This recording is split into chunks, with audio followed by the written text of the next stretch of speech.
Boa tarde a todos, tudo bom, pessoal? E a gente inicia de novo, né? Mais uma monitoria.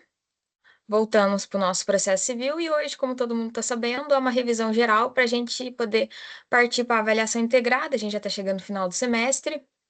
Praticamente tudo que vocês vão precisar para a avaliação integrada já está dentro do que a gente já vem falando.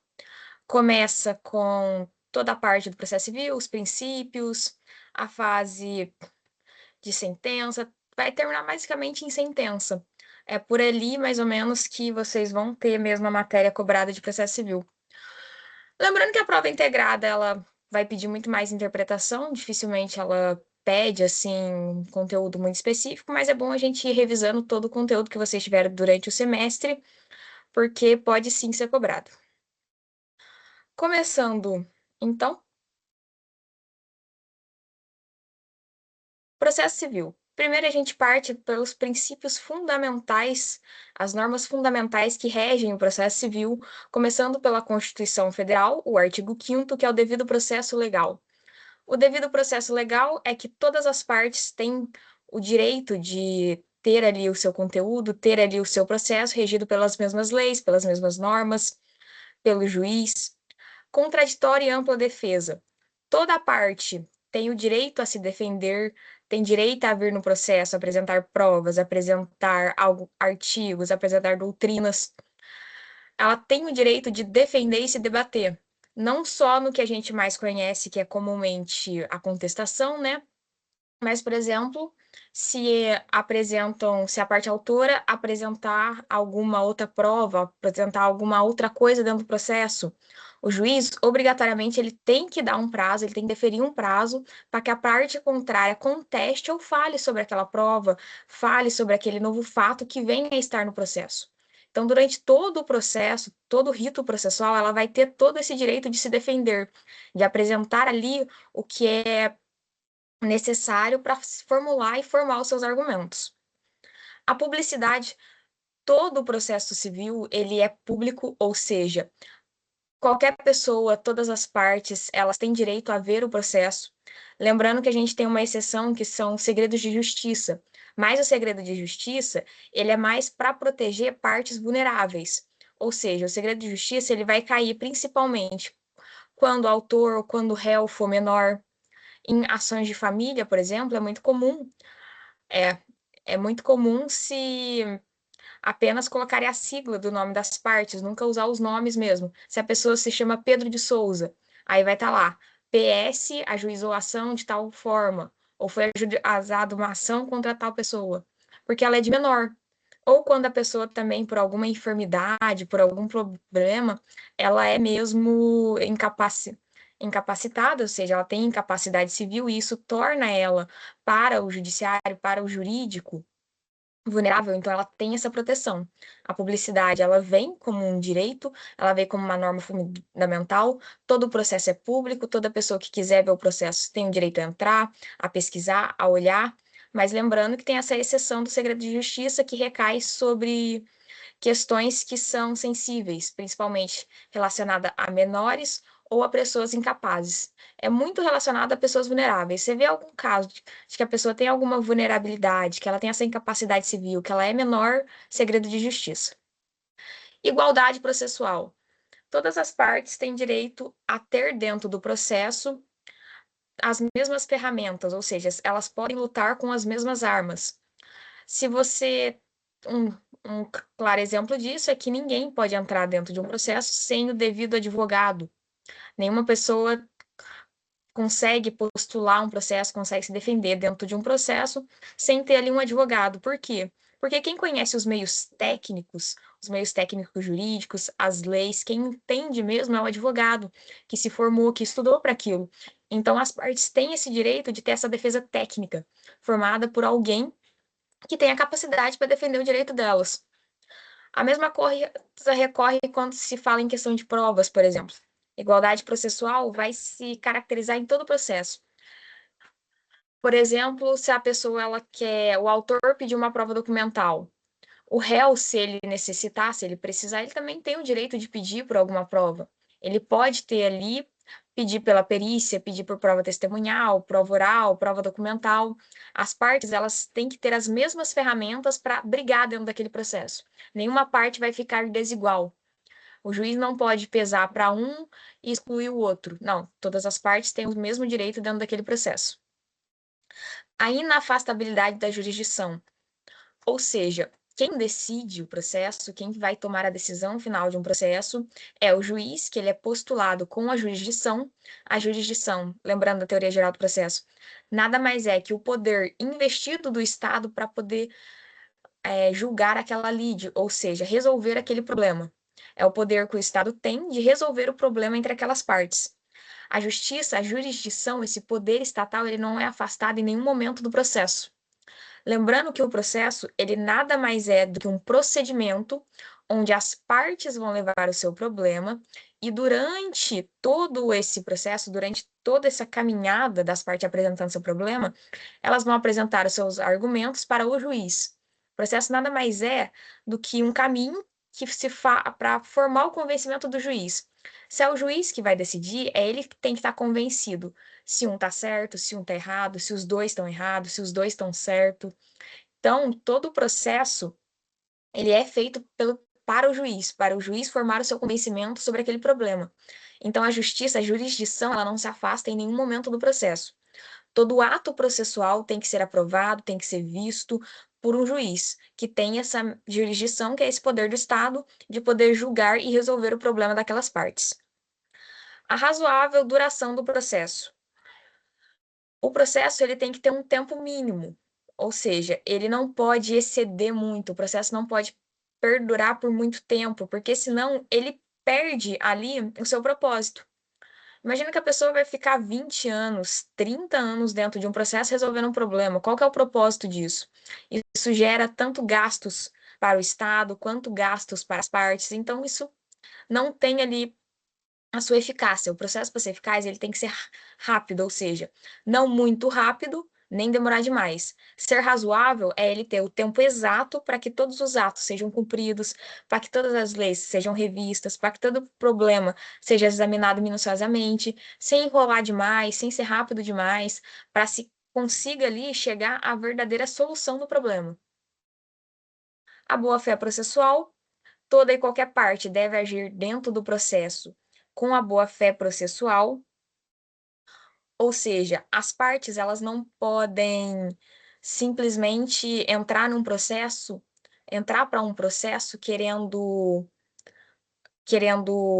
uma duração de tempo, querendo enrolar o réu, querendo enrolar o autor. Por exemplo, em caso de pedir provas. Quando você vai pedir uma prova dentro do processo, você tem que justificar. Por que você justifica? Porque muitas vezes as pessoas podem pedir apenas uma prova para enrolar. Ou seja, pede para demorar um pouco mais de tempo esse processo aqui. Não, isso é falta, isso é agir com má fé.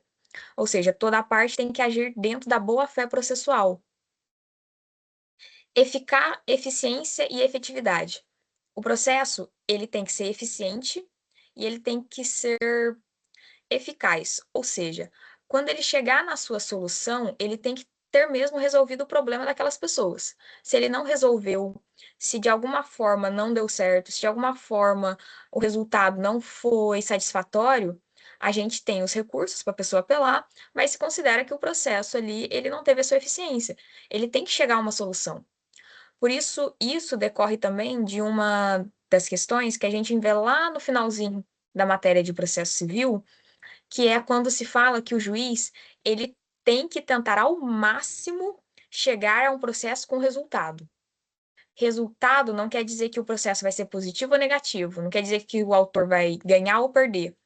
Quer dizer que vai ter um resultado certo, ou seja, alguém perdeu, alguém ganhou. O processo ele não pode ser extinto sem um julgamento. O juiz tem que dar todas as formas possíveis para que o processo seja julgado, ou seja, para que tenha sentença e não a extinção dele.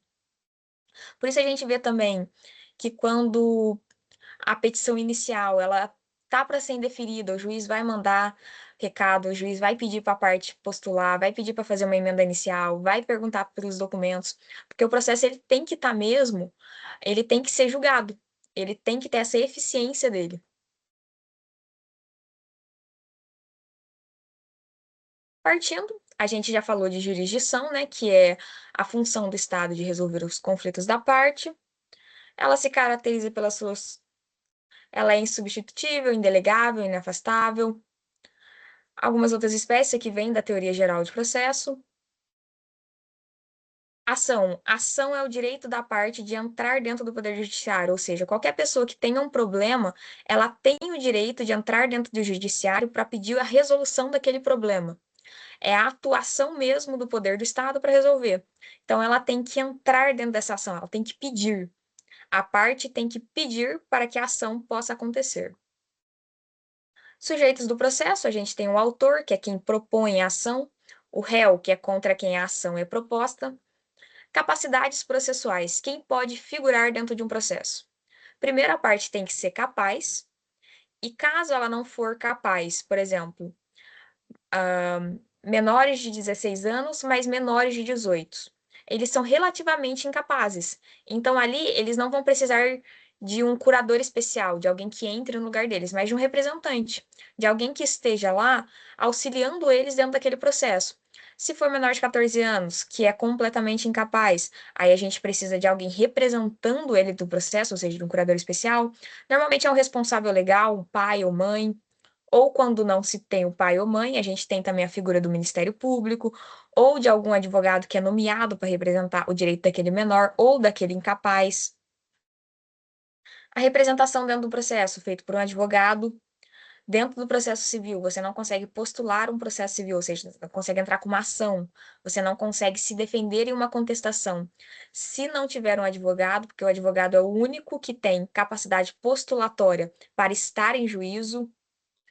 Litisconsórcio, a gente tem passivo, ativo, misto. Vamos primeiro nessas três categorias.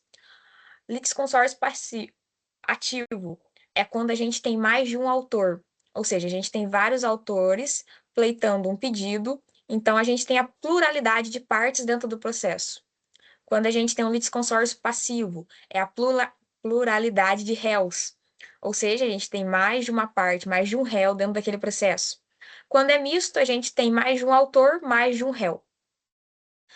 Algumas características, alguns processos são caracterizados por ser ou para ter um litisconsórcio facultativo, para a gente poder ter aquela economia processual, em vez de vários réus abrir vários processos, é facultativo porque dá para você resolver um processo só. Ou quando é mesmo necessário. Necessário, por exemplo, no caso de inventário. No inventário, obrigatoriamente, todos os herdeiros têm que estar dentro daquele inventário. Porque aquele inventário vai ali mexer, vai dar uma solução para um problema que vai afetar patrimonialmente todas aquelas pessoas.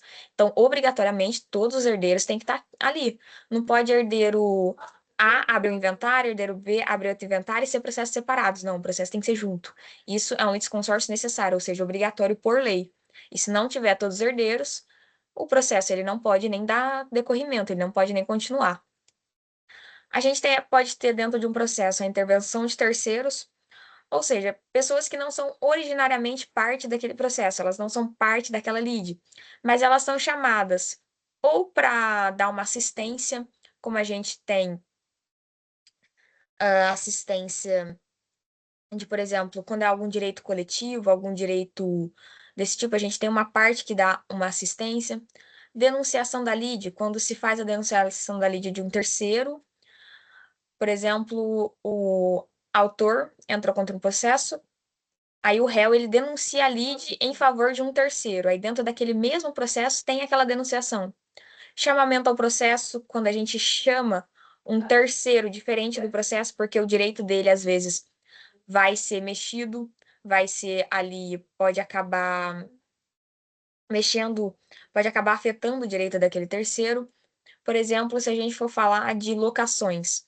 Imagina que as partes estavam com o imóvel alugado, o autor é o dono do imóvel e alocou aquele imóvel para o réu. Aí teve inadimplência. Só que aí o autor também, por exemplo, o réu, ele tinha feito uma sublocação a um terceiro. O direito desse terceiro vai ser mexido dentro daquele processo? Vai ser mexido dentro daquele processo, porque ele está sublocando aquele imóvel. Então, isso decorre que automaticamente a decisão que for afetar o réu vai afetar ele. Então, ele pode ser chamado ao processo para se defender ou para apontar alguma coisa, ou mesmo para auxiliar o réu também, ou para apontar um direito dele. O juiz, que é a parte central do processo, que toda e qualquer prova é feito para fazer o convencimento do juiz, é o responsável por julgar aquele problema e resolver aquele problema em uma sentença. É ele que vai dar despacho, é ele que vai indeferir alguma coisa, é ele que vai pedir alguma coisa. Auxiliares de justiça são qualquer pessoa que trabalha ali dentro daquele fórum, daquele pedaço que auxiliam o escrivão, o oficial, o perito e o Ministério Público, que ele atua como um fiscal da lei. O Ministério Público, ele é comumente muito visto, muito mais do que dentro do civil, na área penal, porque o Ministério Público, ele representa ali o Estado dentro do direito penal. Mas, dentro do processo civil, dois exemplos clássicos que a gente se tem, o Ministério Público é a ação civil pública. A ação civil pública é normalmente quando se envolve ou um direito coletivo, ou seja, direito coletivo é muito mais de uma pessoa, que vai afetar várias pessoas, ou quando a gente tem alguma improbidade administrativa, ou seja, em casos que o ministério entra com uma ação contra, por exemplo, a prefeitura. Entrou contra a prefeitura de Lorena porque percebeu que houve desvio em alguma verba. Aí o ministério quer ressarcir, né, sei lá, o prefeito deu um desvio em alguma verba, o Ministério Público entrou contra essa ação civil para poder reaver esse dinheiro para a prefeitura. Ali a gente tem a figura do Ministério Público representando o direito da sociedade, que seria daquele município. E um outro exemplo é quando tem direito de incapazes, seja eles por incapacidade de idade, ou seja, menores de 18 anos, ou seja, eles pela incapacidade civil decorrido de alguma enfermidade mental, de alguma enfermidade que ela não tem ali todas as suas capacidades plenas. Os atos processuais são qualquer atos que estejam ali, que aconteçam dentro de um processo. A inicial, que a gente começa com a petição, é um ato processual, a contestação, citação, intimação, a sentença, tudo que acontecer durante a linha processual é um ato processual.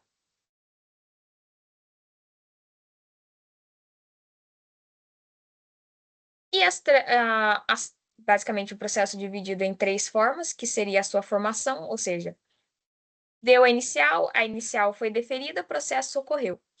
A suspensão, quando o processo pode parar temporariamente, por exemplo, o autor morre. Quem vai continuar com aquele processo? Ou o réu morreu. Quem vai continuar representando o réu dentro daquele processo? E a extinção do processo, que é verdadeiramente quando a gente tem o fim dele, que é com a sentença, que vai definir se foi procedente, improcedente, ou se o processo não tinha capacidade, ou se o processo não estava ali plenamente perfeito para ser julgado, ele é extinto. A primeira fase do processo que a gente entra é a fase postulatória e ela se inicia com a petição inicial.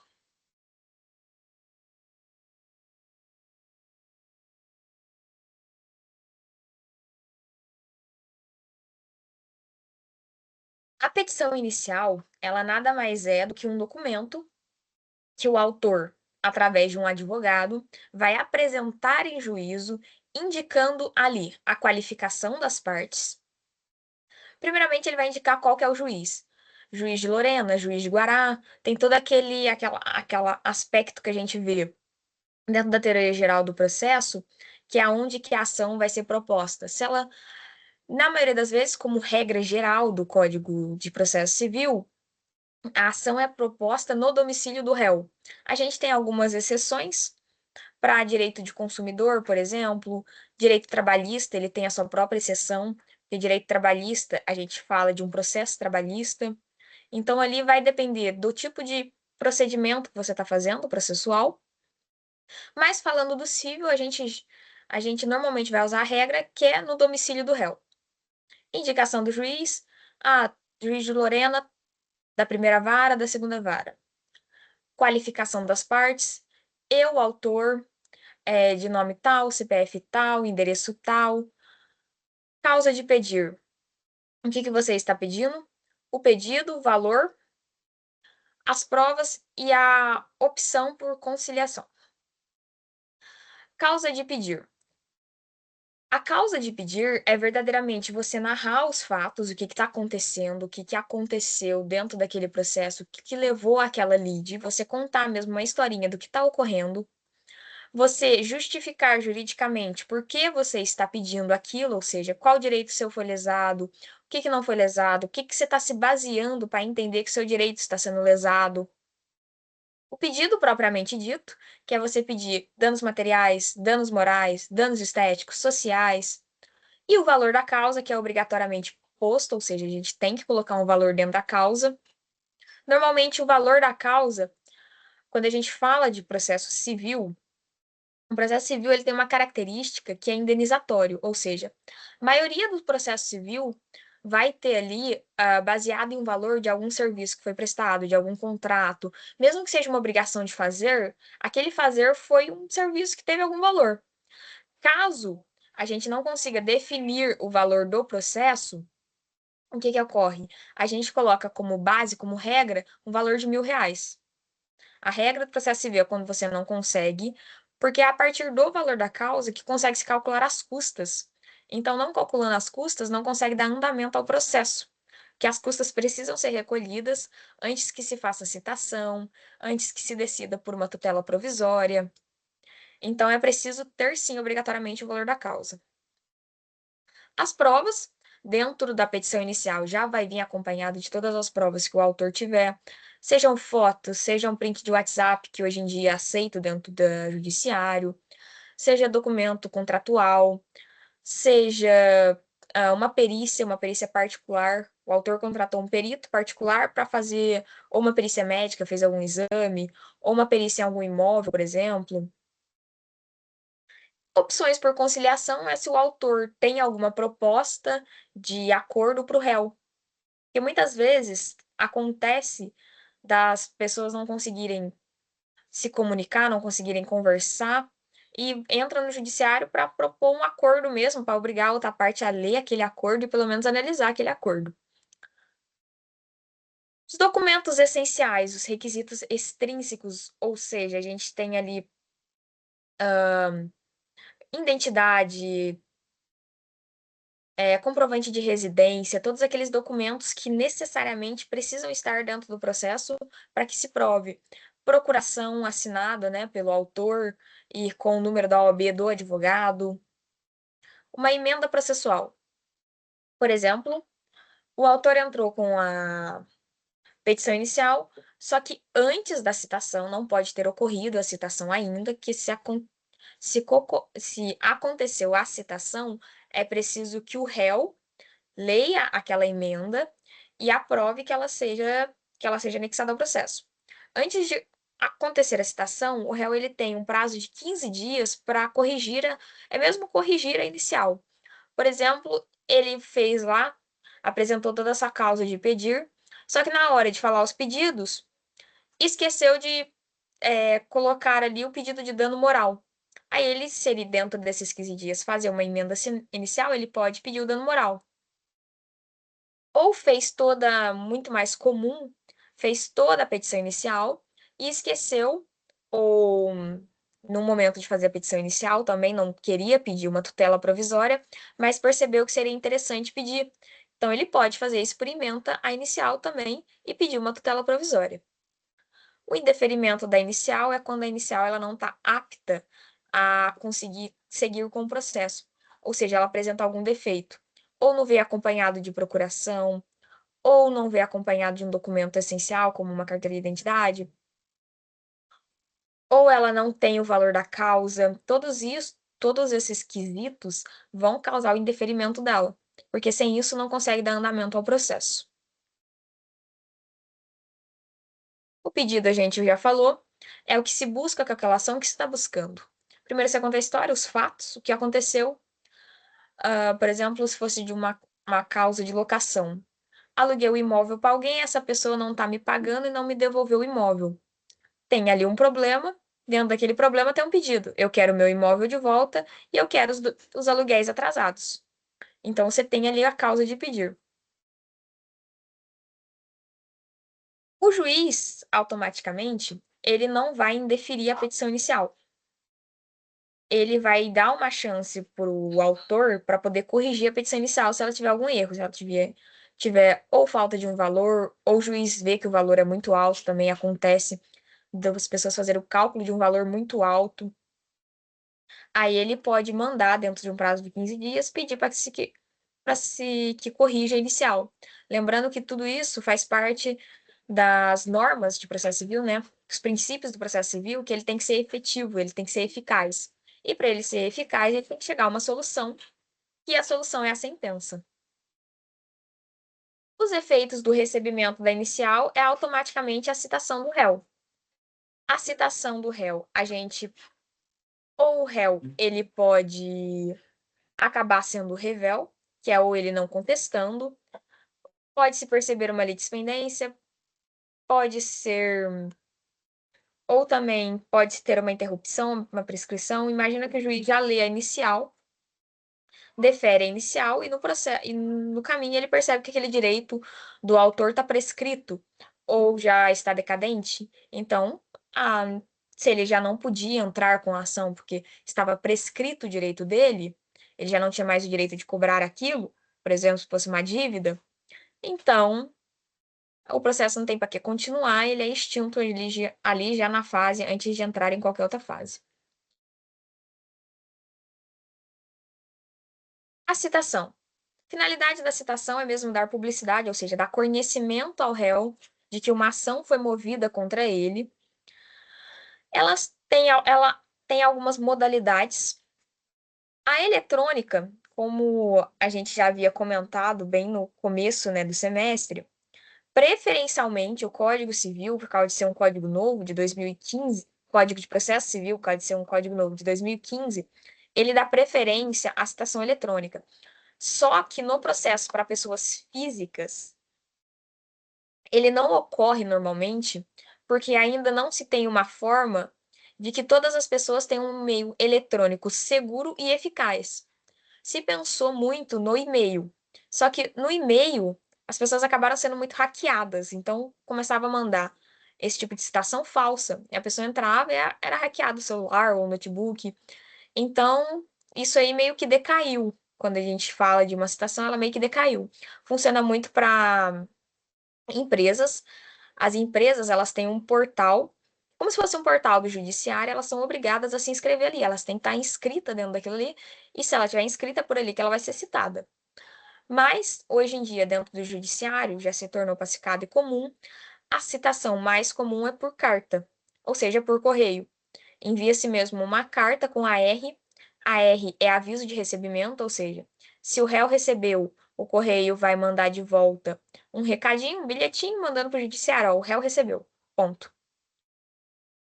Então, ela é o meio mais comum. Depois a gente tem por oficial de justiça, que é mesmo um agente do fórum que vai até a casa do réu e vai bater na porta e olha, você está sendo citado, tem um processo correndo contra você. Por hora certa. Por hora certa, normalmente acontece quando o oficial de justiça ele vai até a casa da pessoa e se percebe que a pessoa não está atendendo a porta porque está se escondendo. É comum acontecer também, né? Não muito difícil a pessoa perceber que alguém está batendo no portão dela e se esconder. Aí o oficial ele percebe isso e ele vai citar, ou seja, ele vai deixar um bilhete, uma carta e vai citar: vou vir nesse tal dia, a tal hora. Você tem que estar aqui. Se a pessoa não estiver ali e aparecer seu oficial de justiça, dar-se ela por citada, porque se ela está fugindo do processo, ela sabia que tinha alguma coisa importante, ela deveria ter ali atendido, né? E por edital, que é o último recurso. Por edital é mesmo a última opção. Porque a citação de edital, ela não dá para se confiar que a pessoa foi citada. É mesmo um edital que se publica, antigamente se publicava em jornais, mas hoje, como não tem jornais, são jornais eletrônicos. E quem olha o jornal eletrônico do TJ para saber que está sendo citado no processo. Muitas pessoas nem conhecem que tem um jornal eletrônico do TJ para você ver que você está sendo citado no processo. Então, muito dificilmente. Então, é muito difícil o juiz deferir isso. Ele vai deferir, óbvio. Muitos processos acontecem que tem gente que é especializada em fugir de processo. Não é possível, a pessoa não é encontrada em lugar nenhum. Mas aí a gente tenta todos esses meios primeiro. Por correspondência, por oficial de justiça, o oficial de justiça vai voltar mais de uma vez na casa da pessoa, vai dar a citação por hora certa mais de uma vez para a pessoa. Depois de tentar de tudo, não deu certo, por edital. Aí, por edital, se considera ela citada e dentro do prazo de 15 dias, não foi, não teve contestação revel, infelizmente. Aí a gente segue para as tutelas provisórias.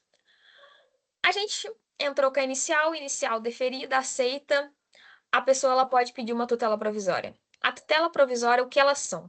São medidas que o juiz vai conceder para garantir um direito ou a efetividade do processo. Por que ela ocorre?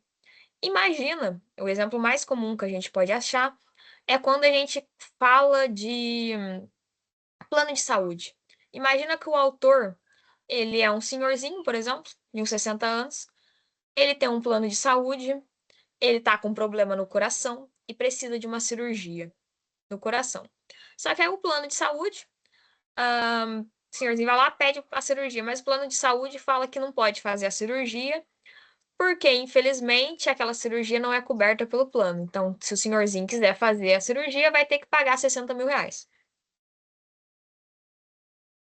Só que ele precisa da cirurgia, ele precisa muito daquela cirurgia, porque senão é falência mesmo. Vai em óbito mesmo. Então ele entra com um processo falando que ele precisa da cirurgia, que o plano cobre sim, que quando ele assinou o contrato do plano de saúde, o plano falou que cobriria todos os problemas deles, e não sei o quê, e não sei o quê.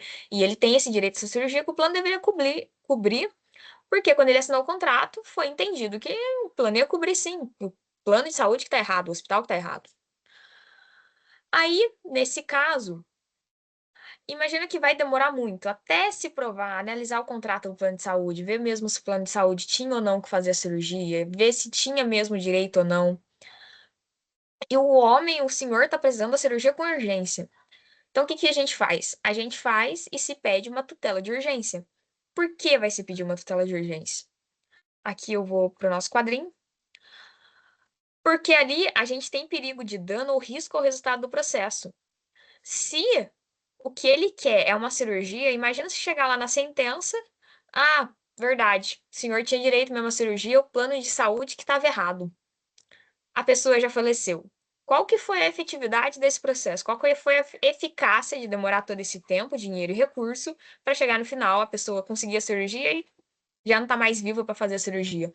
Então, por isso que se tem as tutelas, para garantir que o processo, quando chegar no final, o resultado dele vai ser útil, ele vai servir para alguma coisa, ele vai defender o direito dessa pessoa.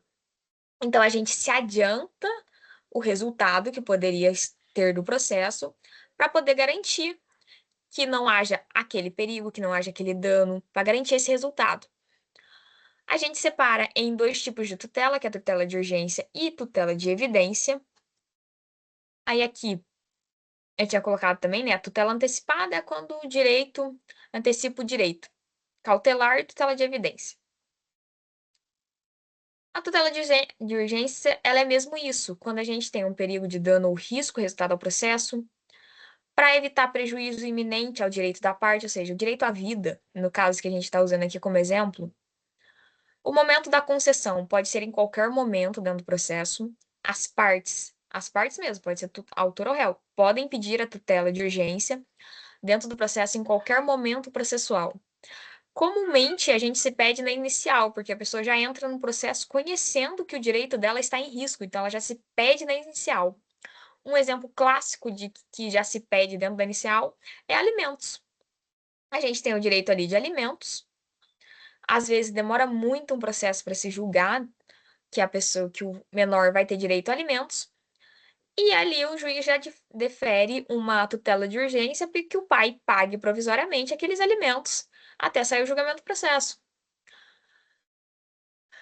Existe dentro dessa a tutela, como qualquer outro pedido dentro do processo, se exige aqui a demonstração do direito, ou seja, a demonstração do dano, aquele dano vai mesmo ocorrer? Imagina no caso do senhor que a gente está falando com problema no coração. Ele tinha um laudo médico, ele tinha um pedido médico, o médico explicando que precisava daquela cirurgia.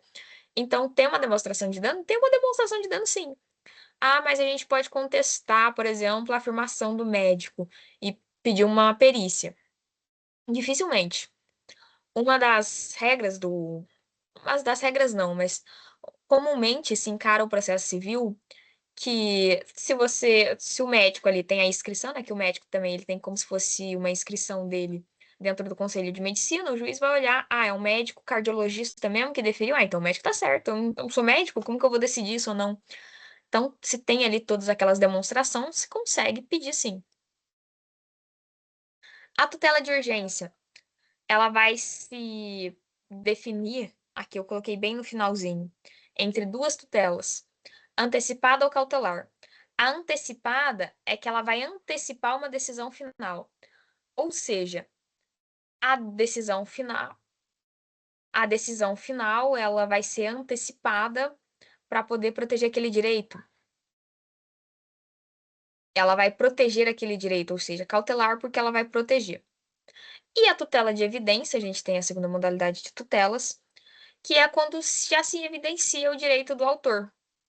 Ou seja, o direito está tão evidente, tão estampado na cara do processo que, né, não tem para que continuar e não dá já para essa pessoa o que ela tem direito. Mas aí algumas pessoas perguntam, tá, mas já está tão estampado na cara que é direito, por que tem que continuar? Porque como das normas do processo civil, a gente tem a ampla defesa contraditória, todas as partes têm direito a se defender, todas as partes têm direito a postular aquilo dentro do processo. Então, a parte ela tem direito a contestar. Um exemplo da tutela de evidência, a gente pode colocar aqui alimentos. Alimentos é uma clara direito de tutela de evidência. A mãe, representando o filho menor, entrou num processo pedindo alimentos contra o pai. Viu ali que se tem. É, a pessoa, a criança é menor, ela tem direito a alimentos? Tem, claro. Tem ali a certidão de nascimento com o nome do pai e a caracterização do pai. Então é pai. Até que se prova o contrário, é pai. Tá na certidão, foi lá, foi registrar o filho, é pai. A criança vai ter direito a alimentos? Vai ter direito a alimentos. Então, defere, tutela de evidência. A evidência tá ali estampada na cara. É filho, tem direito a ter os alimentos recebidos.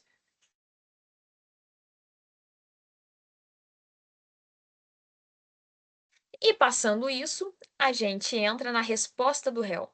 A resposta mais comum do réu é a contestação, que todo mundo já conhece. A gente entrou com a petição inicial, tivemos a citação e o réu tem o direito a responder. A contestação, sendo a principal forma de defesa dentro do réu, dentro daquele processo, é onde ele vai contestar de forma específica aqueles fatos e argumentos do autor. Ou seja, ele vai apresentar os fatos que ele conhece, que ele se entende como certo. Ele vai ali explicar, a contestação ela tem quase a mesma estrutura de uma petição.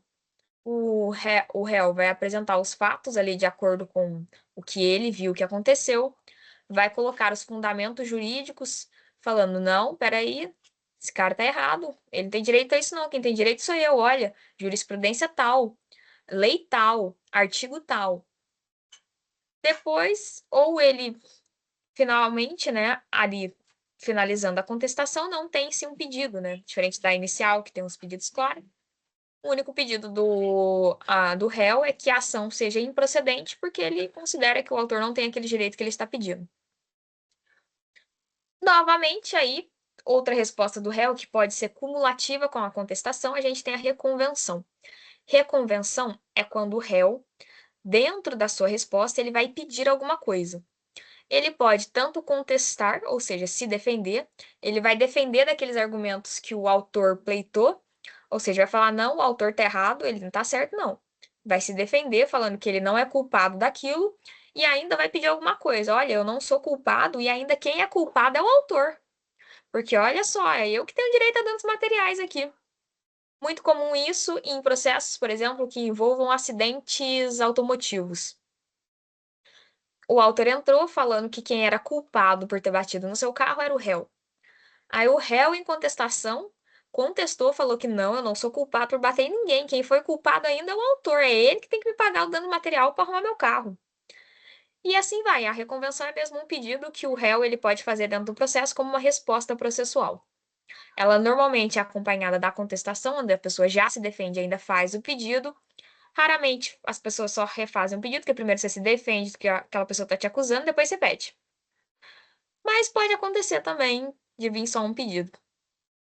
Como, por exemplo, a gente pode considerar como, por exemplo, se fosse o pedido de acordo. O autor, o réu, ele entra na contestação e fala: é verdade, quem furou o pare fui eu o culpado. Mas olha, eu tenho uma proposta para você, te dou tanto de danos materiais, mas vamos consertar o carro nisso, ou te pago os danos materiais, todo conserto do carro, mas vamos esquecer o dano moral, não sei o quê. Tem também esses pedidos de acordo. E a revelia é quando finalmente o autor, o réu, ele não contesta. Passou-se o prazo dentro do Código Civil, lembrando o prazo de 15 dias para contestação a partir do momento da citação. Fui citada hoje, daqui 15 dias, eu tenho 15 dias para poder montar a minha contestação. Diferente da inicial, a contestação ela não pode ter ementa. Uma vez contestado, você apresenta tudo que você tem que apresentar na contestação, que depois não tem como mudar. É apresentar, não apresentou, tchau. Direito não serve para aquele que dorme, né? Como as pessoas vivem dizendo. Resposta do réu, a gente tem agora aqui o que vai acontecer na revelia. A revelia, quando a pessoa não responde dentro de um processo civil, ela vai ter efeitos que são efeitos severos. O principal efeito é a presunção da veracidade, é um efeito material. Ou seja, se o autor, considerando assim, legalmente, se o autor entrou com o processo, apresentou o documento, ele se deu ao trabalho de pagar as custas judiciais, de contratar advogado, de entrar no processo, de esperar. O réu ainda não responde, se presume que está certo. Se a pessoa se deu ao trabalho, no mínimo, ela tem alguma razão. Lembrando que os efeitos da revelia, eles não são absolutos. Nenhum direito é absoluto, nenhum efeito dentro de nada juridicamente é absoluto. Tem alguns casos que, mesmo que não se tenha contestação, ainda assim vai necessitar de outras provas. Um desses casos, por exemplo, é num caso contra pedido de auxílio acidente contra a INSS. O que que acontece? Já é consolidado em jurisprudência que, quando se tem esse tipo de processo, é-se necessário ter uma perícia. Porque é a perícia que vai determinar qual que é o nível do dano, ou seja, a porcentagem do dano que aquele acidente causou. É porcentagem mesmo, quem defere isso é o médico. Por exemplo, em um caso de acidente que no pulso da pessoa, por exemplo, a pessoa perdeu 30% da mobilidade do pulso, 60%. É essa perda de mobilidade que vai determinar o valor da indenização, o valor daquele auxílio. Então, se precisa dessa perícia. E segundo, porque quando a gente está agindo contra um ente público, o INSS, ele é representado, ele é uma empresa, estou falando empresa, mas ele é um órgão estatal, né? Ele vem de um poder do Estado. Então, se precisa ter ali a perícia para se comprovar que houve aquele dano mesmo. Também para se comprovar que houve, vamos puxar lá o nexo de causalidade, se o acidente que aconteceu, se aquele nexo, se há nexo causal entre o que aconteceu, normalmente é acidente de trabalho, a gente pode falar, a ação daquela pessoa dentro daquele trabalho teve nexo causal com a perda da mobilidade do pulso mesmo, é isso mesmo?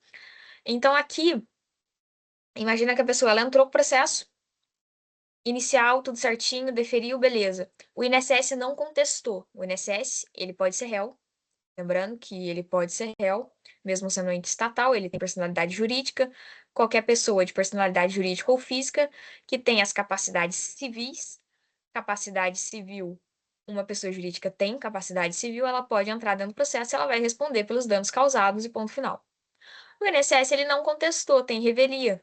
Vai se presumir verdadeiro? Opa, opa, opa. Lembrando, revelia não é absoluto. Então, não vai se presumir verdadeiro nesse caso, porque nesse caso, obrigatoriamente, precisa-se ter a perícia para comprovar que, houve aquele dano, 2, para saber a porcentagem do dano e assim conseguir deferir se foi essa porcentagem para conseguir ver ali dentro dessa porcentagem o valor da indenização.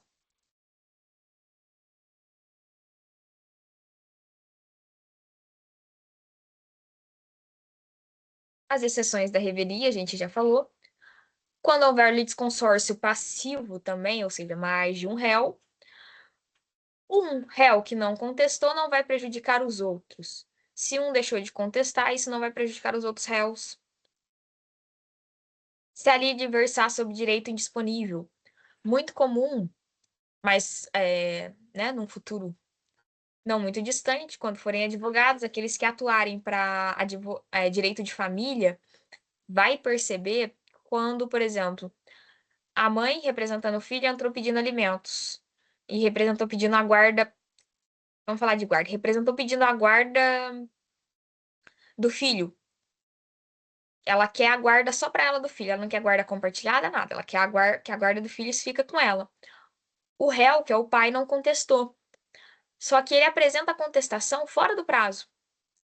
Tem 15 dias para apresentar a contestação. Ele apresentou no dia 16. Vai ter todos os efeitos da revelia de presunção de veracidade, de que a mãe é a melhor para a criança? Não vai.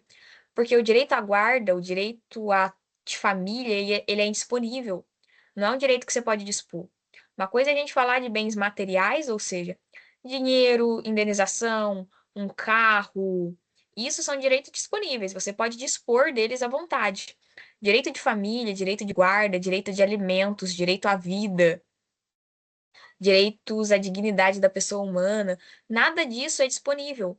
Então, quando a gente está falando de direitos indisponíveis, a revelia, ela perde ali essa caracterização de presunção da veracidade. Então, os fatos devem ser mesmo comprovados com todas as provas possíveis, mesmo que o réu seja revel.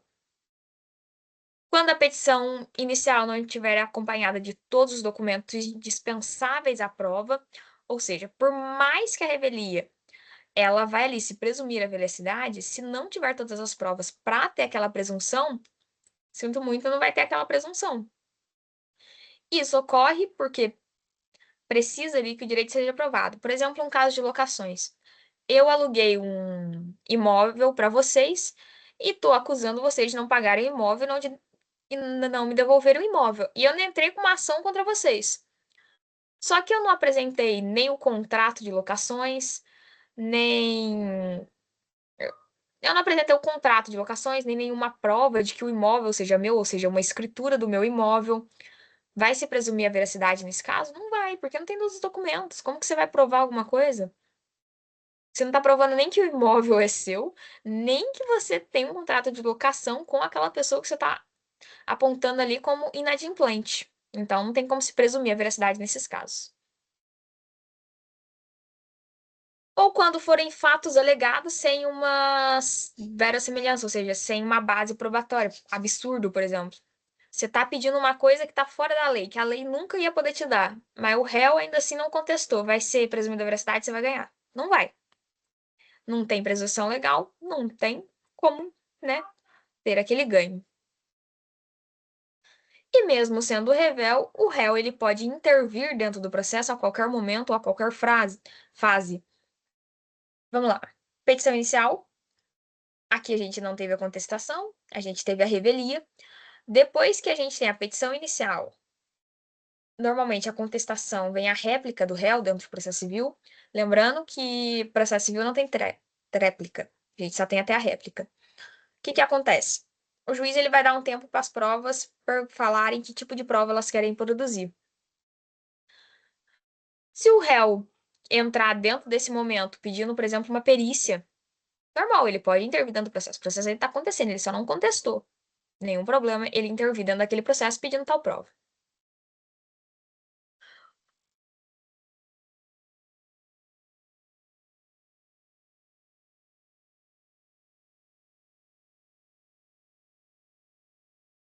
Chegando no final, a gente tem o julgamento conforme o estado do processo.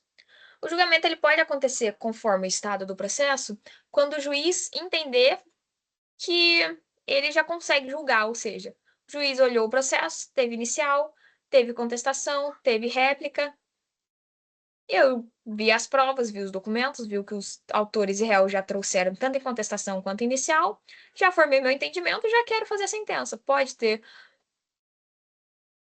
o julgamento conforme o estado do processo? Pode ter. Normal. Ele é mesmo uma fase que acontece antes da fase de saneamento, antes das partes quererem produzir outras provas.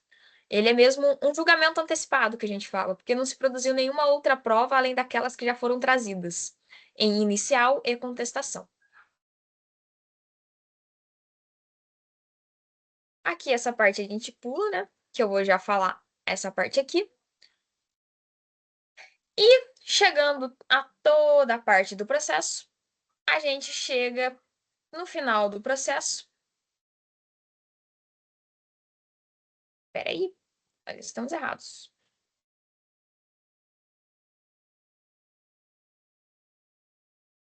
É que aqui tá pequenininho demais, né, pra enxergar.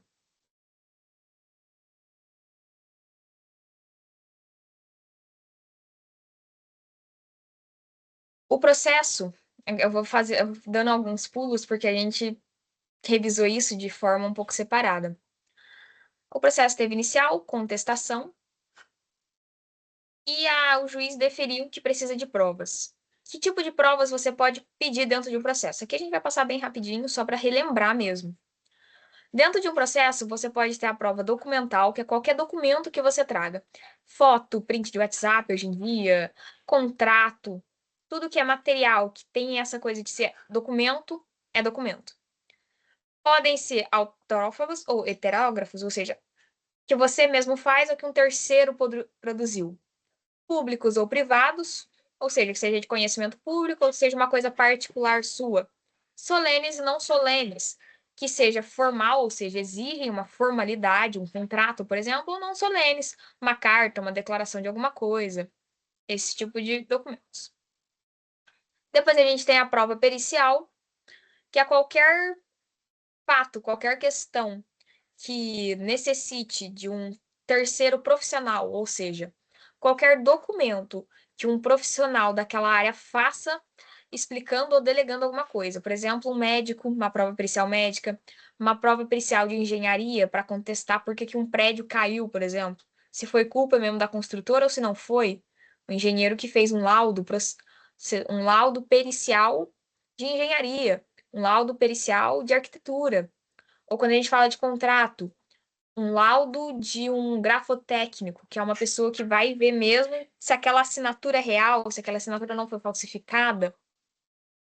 É qualquer documento assinado e redigido por um profissional de uma área específica, que fez um exame sobre aquela coisa, que estudou e está ali dando o seu parecer.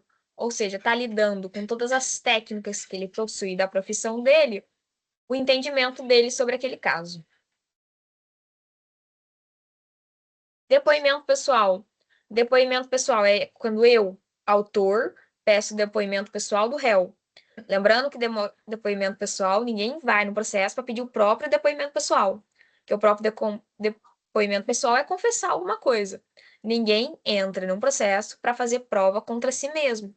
Depoimento pessoal é o autor pedindo do réu, o réu pedindo do autor. E é isso mesmo. O autor pediu que o réu dê o seu depoimento pessoal, que ele fale ali na frente do juiz o que aconteceu, quais foram os fatos. Ou que o autor peça para o réu dar o depoimento, ou que o réu peça para o autor dar o depoimento dele. Que o autor fale ali na frente do juiz o que aconteceu. Prova testemunhal, que é verdadeiramente levar terceiros diferentes do processo, ou seja, terceiros que não têm nada a ver com o processo, são pessoas que o direito não vai ser afetado dentro daquele processo, porque se de alguma forma o direito daquela pessoa for afetado dentro daquele processo, automaticamente ela já não é imparcial, ela já tem um lado ali que ela vai querer beneficiar. Então tem que ser pessoas diferentes, terceiros diferentes daquele processo, mas que elas conheçam, por exemplo, um acidente de trânsito. Alguém na rua que viu o acidente de trânsito pode ali falar o que aconteceu. Se foi o autor que avançou o pare, se foi o réu que avançou o pare, quem que teve a culpa. É uma pessoa que conheça daquela lide, mas que não esteja envolvida diretamente naquela lide. O fofoqueiro que viu assim de longe, conhece a fofoca e vai lá contar para o juiz. A gente vai definir assim legalmente.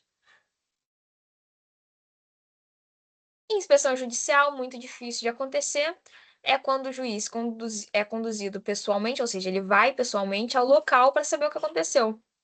Por exemplo, quando a gente fala um prédio que tá para cair, o juiz vai lá ver, é isso mesmo que aconteceu, né? Ele vai lá mesmo até o local para entender o que está acontecendo ali. É isso que acontece quando a gente fala de. Quando a gente vem para as provas. E por fim a gente volta. Teve todas as provas, teve inicial, teve contestação, teve réplica, foi pedida a prova documental, foi pedida a prova pericial, foi pedido prova testemunhal, teve todas as provas, o processo está no final. Já chegou em todo o final. A gente teve fase instrutória, fase postulatória, fase saneadora, e a gente agora chega na fase final do processo, que é a da decisão, que é mesmo montar a sentença. A sentença, ela vai ser o ato pelo qual o juiz vai concluir a fase cognitiva. Ou seja, a fase cognitiva é o processo inteiro. O processo inteiro ele é um conhecimento, ou seja, é o juiz conhecer da lide, formar o seu convencimento sobre aquele caso e decidir sobre aquele caso. Convencimento formado, opinião formada, decisão. A sentença, ela por definição técnica, é o ato que o juiz, investido da jurisdição, que é o poder do Estado de decidir sobre a lide, decide o mérito. Ou seja, se ele vai decidir improcedência, procedência, ou se todo aquele processo não tinha condições de ser julgado e vai ser extinto. Terminativas, elas não vão resolver os méritos, ou seja, elas vão encerrar o processo, que são as que extinguem o processo, mas sem analisar a questão substancial, que é verdadeiramente o cerne do problema, o núcleo do problema. Por exemplo, o juiz, durante o processo, percebeu que tinha assim, um erro dentro daquele processo que, infelizmente, não vai conseguir levar o processo ao julgamento. Então, ele vai excluir aquele processo. Verdadeiramente excluir, ele foi extinto. Sentenças definitivas é que vai tratar verdadeiramente de resolver a demanda. Ou seja, o autor tinha razão, o autor não tinha razão. Procedência e improcedência. Quem vai sucumbir, quem que não vai sucumbir. Quem estava errado, quem que é certo. Quem tem que pagar o que para quem tem que devolver o que para quem. É isso que chega a essa sentença.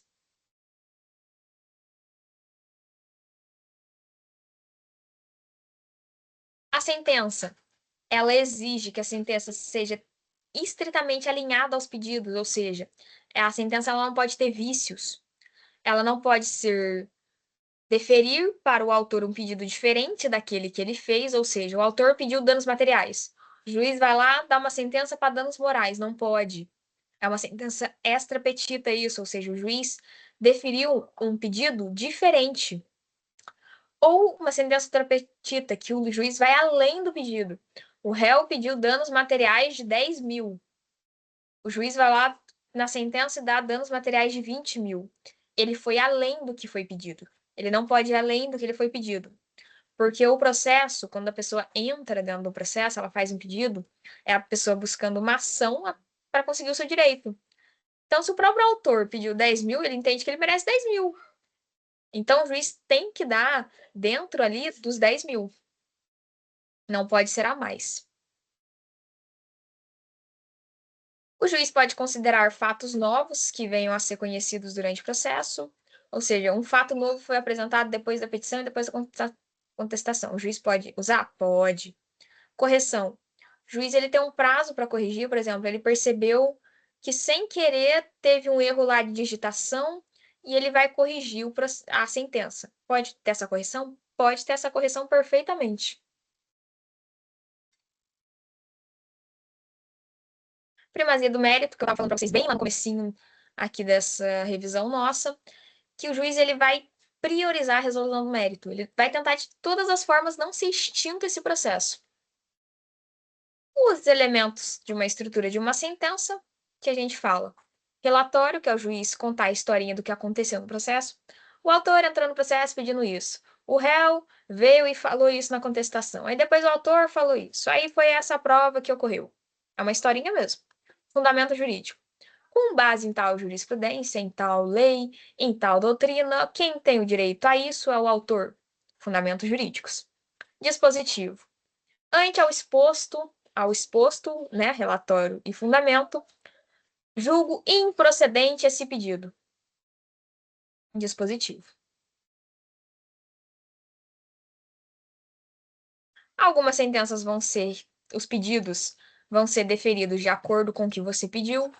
Se era para a pessoa fazer ou não fazer alguma coisa, ou seja, se ela para devolver o seu carro, se era para ela não fazer algo, ou seja, não mexer em tal lugar, se era para entregar coisa certa ou coisa. Se era para ela entregar alguma coisa certa, ou seja, devolver alguma coisa. Todas as sentenças, elas têm essas relações de obrigações, que elas derivam de alguma obrigação que uma parte deixou de fazer. Se é para pagar alguma coisa, é uma indenização, então derivou de uma obrigação de ter que pagar alguma coisa. Tem ali uma relação jurídica entre as partes. Então, se tem uma relação jurídica, vai decorrer, é, vai decorrer de uma obrigação de fazer, de não fazer, de pagar, de não pagar. Tem tudo isso. Convenção em perdas e danos também. Pode ter o caso ali que durante o processo a pessoa tinha que te devolver o carro. Aí perdeu o carro. Vai ser convertido em perdas e danos. Pode entrar em um processo para converter alguma coisa em perdas e danos. Multas e indenizações vão estar dentro do processo. Sei lá, uma inadimplência contratual. Resolveu a inadimplência, tem mesmo que pagar, tem mesmo que devolver a coisa e gerou multa. Gerou multa, vai estar ali na sentença também. Emissão de declaração de vontade é a que mais vocês podem causar uma confusão. Por exemplo, se a gente falar de compra e venda de um imóvel, uma parte vai ter que pagar o valor do imóvel, a outra vai ter que transferir a propriedade. Imagina que uma pessoa pagou e a outra não quer ir transferir a propriedade. Uma declaração de vontade é quando a pessoa obriga a outra ali a ir lá e assinar: olha, passa a casa para mim, eu já te paguei. Declaração de vontade. E com isso, depois de uma hora, a gente encerra toda uma revisão processual. A gente encerra toda uma revisão de processo civil. Agradeço a vocês, desejo uma boa prova integrada. Se precisarem de qualquer coisa, pode mandar mensagem, pode falar comigo. E é isso, gente. Boa semana para vocês, boas provas, né? As provas estão chegando. Lembrando que semana que vem a gente vai fazer uma revisão mais específica também, novamente, terminar o nosso conteúdo e já partir para uma revisão mais específica para a prova que está vindo para vocês, que é de processo civil. Boas semanas e bons estudos.